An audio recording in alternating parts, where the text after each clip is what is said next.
There are moments in life that change everything. When you look back, you realize it all started so ordinary, but that ordinariness, it never stays the same. My story began just like that. My stepson Paul and I were spending an ordinary evening in the living room. After Joshua's death, silence had taken over this house. For 2 years, I had been trying to piece together the missing parts of my life. But I hadn't noticed Paul had grown up. Or maybe I didn't want to notice. We were watching a movie, action-packed, with bits of romance here and there. Paul was sitting next to me, sprawled on the couch, arms casually stretched out, looking like he owned the place. It was the first time I saw him like that. His shoulders were broader, his jaw more defined. He wasn't a boy anymore, he was a man through and through. But I quickly pushed that thought out of my head. He's my stepson, I reminded myself. Yet that night, I had no idea those reminders would fall short.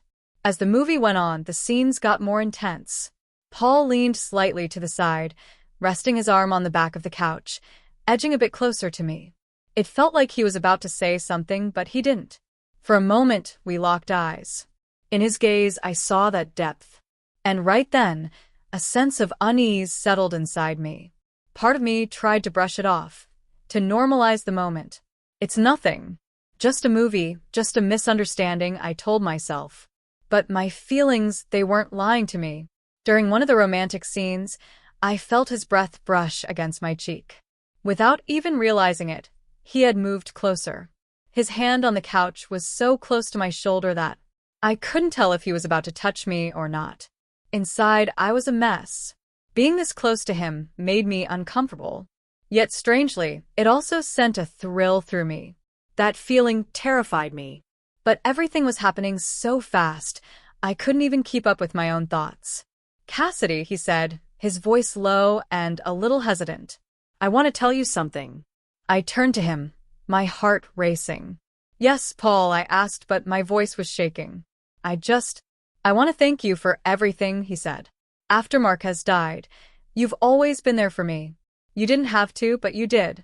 And because of you, I never felt alone in this house. That's because of you." His words hit me hard, but the intensity of the moment left me feeling even more vulnerable. "Of course, Paul," I said, forcing a smile. "I'm glad you're here." But he didn't take his eyes off me. "Me too," he said slowly, his voice sounding deeper. "Seeing you here, it makes me feel at ease." The air between us grew heavy all of a sudden.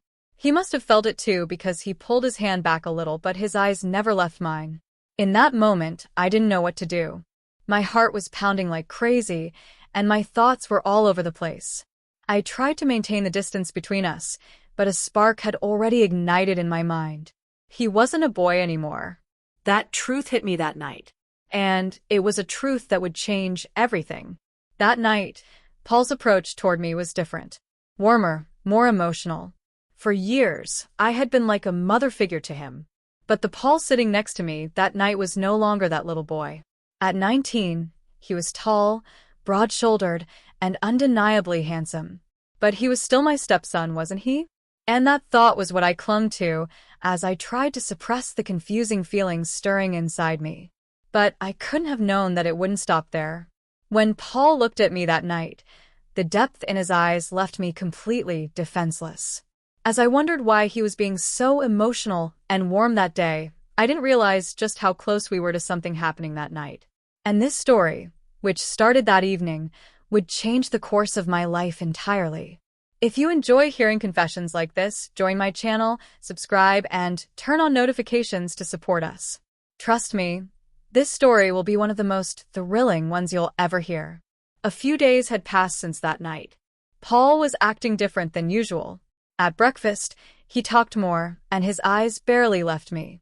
He had started helping around the house, in a way he had never done before. "Cassidy, let me help you," he said one morning when he saw me sweeping the floor. He took the broom right out of my hands and started doing it himself. I looked at him in shock. He had never done anything like this before. "I know you handle everything in this house by yourself," he said, his eyes fixed on mine. "You're just one woman. Someone needs to help you." Hearing those words both surprised and oddly moved me. "Thank you, Paul," I said, trying to steady the slight tremble in my voice. But inside, a warm wave spread through me. The way he had so plainly acknowledged my loneliness struck a deep chord. Later that day, while I was cooking in the kitchen, I felt Paul's eyes on me. He was standing behind me, leaning against the counter, just watching. But these weren't the kind of looks I was used to. His eyes wandered over my body, my hips, my back, my hair. At first, I thought I was imagining it. "No, Cassidy, you're overreacting," I told myself, but I could feel the intensity in his gaze. I did my best to act normal, but deep down I couldn't deny the slight thrill I was feeling. To be honest, I liked it. It had been so long since I'd felt someone's attention on me like that. When Paul left the kitchen, I couldn't help but go to the mirror. I looked at myself in the reflection. Even in my 40s, I was still attractive. I had a slim waist, full hips, and a toned body thanks to regular exercise. My light brown, wavy hair fell gracefully over my shoulders, framing my face in a soft way. My breasts, well, they seemed to have forgotten my age. I hadn't looked at myself like this in the mirror in such a long time. In that moment, something stirred inside me. Something was changing. I could feel it. Paul's behavior became more obvious as the days went by. His eyes never left me anymore. Sometimes it was a casual touch, sometimes just a simple word, but I started noticing that he was pushing the boundaries between us. And maybe the worst part was I found myself enjoying it. After what happened in the kitchen that day, as I lay in bed that night, one thought wouldn't leave my mind. Paul wasn't a boy anymore. He had grown into a mature, handsome man. But I never could have guessed how much that realization would excite me. And I knew, very soon, there would be a moment where all of this would spiral into something impossible to untangle. One evening I came home after being out, and the sight that greeted me left me breathless. Candles everywhere, flowers, a beautifully set table, and a romantic atmosphere. More than anything, I was captivated by the birthday surprise Paul had prepared. At first I couldn't believe it was for my birthday. This level of effort seemed more like something you do for a lover. When Paul came into the living room to greet me, I immediately understood why I'd thought that. He was wearing a white shirt and black trousers. I'd never seen him like this before, so put together, so charismatic, it was hard to take my eyes off him. "I wanted to make this day special for you," he said with a faint smile. Then he handed me a box. When I opened it and saw the dress inside, I looked at him in shock. It was a stunning, bold red dress with a soft texture, a deep open back, and a high slit. The moment I saw it, I felt both excitement and hesitation bubbling up inside me. "You bought this for me?" I asked, surprised. "Of course. It's your birthday, and I wanted you to wear something special." "I'm sure it'll look amazing on you," he said, his voice calm but his gaze was intense. I took the dress and went to my room. Standing in front of the mirror, I felt the soft red fabric brush against my skin, and I experienced something I hadn't felt in a long time. As I slipped the dress on, I realized I hadn't worn anything that showcased my figure this beautifully in years. My long legs peeked elegantly through the slit, the curve of my waist, and the smooth line of my back perfectly complemented the dress's design. I looked at my reflection, and after a moment of silent observation, I smiled and whispered to myself, "This is crazy. I'm dressing up for Paul. But wow, I really do look stunning in this dress." I studied my reflection more closely, facing truths I had ignored for years. Yes, I was in my late 40s, but this dress made me feel like I was in my 20s again. My skin was still smooth, my light brown hair fell softly around my shoulders, framing my face with elegance. And inside, I felt a thrill I hadn't felt in a long time. Taking a deep breath, I left the room. When I walked down to the living room, Paul's eyes locked onto me, and he didn't look away. The way he stared at me made everything even more surreal. There was no missing the admiration in his gaze. Smiling, I said, "I owe this to you. The dress is incredible." But I quickly looked away, feeling self-conscious under Paul's intense gaze. "I was right," Paul said, his eyes still glued to me. "You look absolutely stunning in that dress." Hearing such a direct compliment, I felt my heart race, but I tried to brush it off, replying, "You're exaggerating." Paul guided me to the table he had prepared. There were 2 wine glasses, and a bottle of red wine sat elegantly in the center. For a moment, I felt like I was in an entirely different scenario. This didn't feel like a birthday celebration. It felt like a romantic dinner, but I didn't say anything because the atmosphere had completely drawn me in. Paul opened the wine and poured it into our glasses. Soft music played in the background, and the wine left a warm sweetness on our tongues. At first, our conversation was about the past, about Marquez, and the changes in our lives. But as the evening went on, I noticed Paul slowly steering the conversation to something much more personal. "Cassidy," he said suddenly, his voice soft but carrying a serious tone. "How can a woman like you be alone? I just don't get it." I locked eyes with him, completely at a loss for words. "Paul, loneliness isn't always a choice. Life has a way of leaving you alone," I said, but his gaze held something deeper. "You don't have to stay alone," he added, lifting his glass to his lips. "A woman like you needs Cassidy, and I'm here." The words caught in my throat. What he said touched me far deeper than I was prepared for. I raised my glass and took another sip, but my eyes stayed on Paul. This birthday had stopped being just a celebration. It was turning into something completely different. When Paul set his wine glass down, he never took his eyes off me. "Cassidy, you look absolutely incredible. I wanted this night to be special for you, because you deserve it," he said, his voice low but firm. I gave a shy smile, twirling my glass in my hand. "That's really sweet of you to say, Paul, but sometimes I wonder why you're putting in so much effort," I said. Paul raised an eyebrow slightly and replied, "Because you deserve it. You're not just a stepmom, Cassidy. You're so much more than that." His tone carried a depth that both surprised and deeply moved me. For a moment, neither of us looked away. The silence between us only intensified the tension. My heart was pounding, but I couldn't bring myself to say anything to break the moment. Paul slowly stood up from his seat, walked around the table, and came to my side. Resting his hand on the edge of the table, he leaned toward me. "Cassidy, you don't deserve to share your loneliness with someone who doesn't appreciate you. No one should overlook a woman like you," he said. "Paul," I began, but I had no idea what to say. The words were caught in my throat. Just as I was about to speak, Paul leaned in closer to my face. "I can't hide how I feel about this," he said in a whisper. And then his lips met mine. The kiss completely threw me off balance. I felt a passion, a warmth, a connection I hadn't felt in years. Paul's hand slid slowly to my waist, pulling me closer to him. What had started as a moment of shock quickly turned into something I couldn't help but respond to. Our lips stayed locked for what felt like an eternity, as though the world had come to a halt. But suddenly, reality hit me. I slowly pulled away from Paul, completely out of breath. This isn't right," I said, my voice trembling. "Paul, I need to go to my room," was all I could manage to say. Paul looked at me and took a deep breath.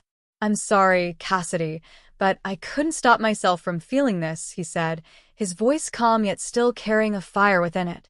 Without saying anything else, I stood up and hurried to my room. As soon as I entered, I shut the door and leaned against it, taking a deep breath. My heart was racing, and I tried to piece together what had just happened. I sat down on the edge of my bed and looked at the mirror.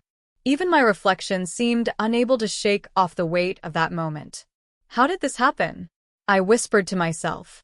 The whirlwind in my mind, mixed with the effects of the wine, slowly pulled me into my bed. As soon as my head hit the pillow, the emotions and weight of the evening overwhelmed me, and I drifted off to sleep. But the night wasn't over yet. Sometime later, I heard a faint noise. My eyes fluttered open, and I saw a shadow at the door. The door was slowly opening, and in the dim light, Paul's silhouette appeared. "Cassidy?" he whispered softly. His voice was low, but there was a certain determination to it. My heart started pounding again as he walked into the room in the quiet of the night. "I know I shouldn't be here, but I can't help it," he said, closing the door behind him. In that moment, the look in Paul's eyes told me that this night wasn't over. The determination in his gaze, and the tone of his voice completely consumed me.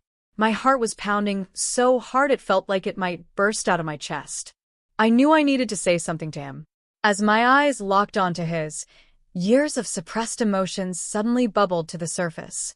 "I know I need to give you an answer, Paul," I said, my voice trembling but laced with raw honesty.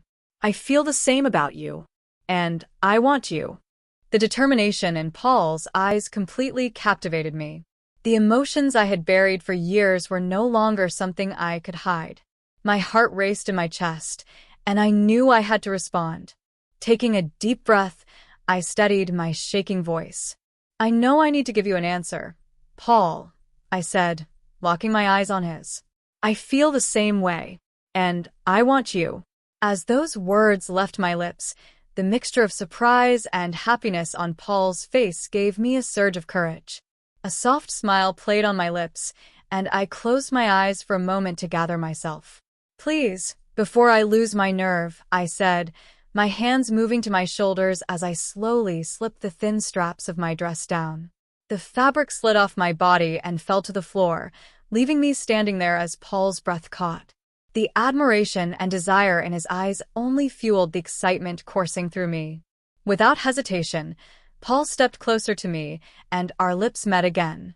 His kiss was so full of passion that it felt as though the entire world had stopped. His hand slid around my waist, pulling me tightly against him as the kiss deepened.